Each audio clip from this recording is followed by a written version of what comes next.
This week's Parsha, Acharey, describes the Yom Kippur service as it should be performed in the Mishkan and Temple. Curiously, though, the Torah specifically prefaces this description with the fact that it was told to Moshe after the death of Aaron's two sons.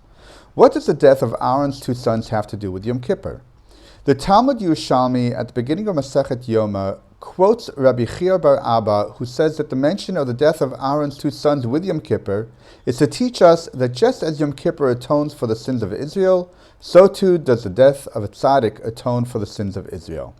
Rabbi Chia bar Abba is coming to teach us a homiletic lesson. Yom Kippur is a unique idea and day. One shouldn't think, however, that Yom Kippur is limited to only once a year.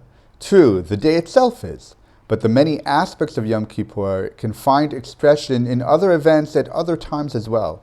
Rabbi Chia bar Abba in Masechet Yoma gave meaning to the death of two of Aaron's sons, explaining that it helped to offer atonement for Israel.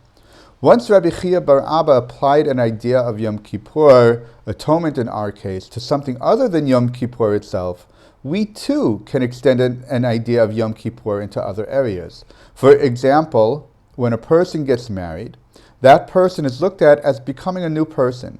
As such, many look upon the day of marriage as a personal Yom Kippur, fasting and asking for forgiveness with the idea that this will help start off one's new life on the right path. Perhaps a simpler reading of this text can teach us a very different lesson. In Parashat Shmini, we are told that two of Aaron's sons, Nadav and Avihu, died because they introduced and brought an Eish Zarah, a foreign fire, to the worship of God. What was this foreign fire that they brought? The various commentators throughout the ages grappled with this question and offered numerous possibilities. The Midrash Torah Kohanim suggests that the foreign fire that Aaron's sons introduced was the fire of their pride.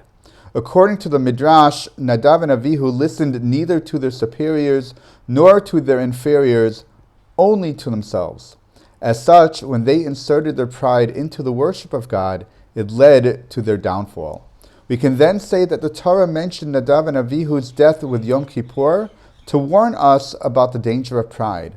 This was particularly true for the Kohanim, as they took great pride in themselves and their station in life. Yet, there is a fine line between pride and haughtiness.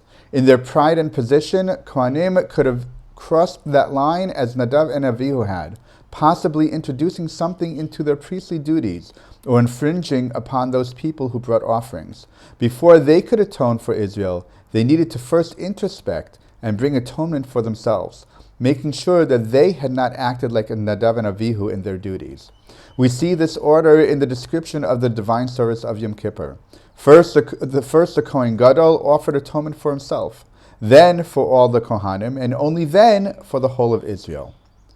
The theme of the day of Yom Kippur is atonement and forgiveness. This can only come about if we nullify ourselves in our pride.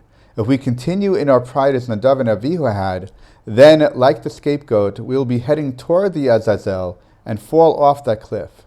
If we can nullify ourselves in our pride, then we will be able to be for God. Shabbat Shalom.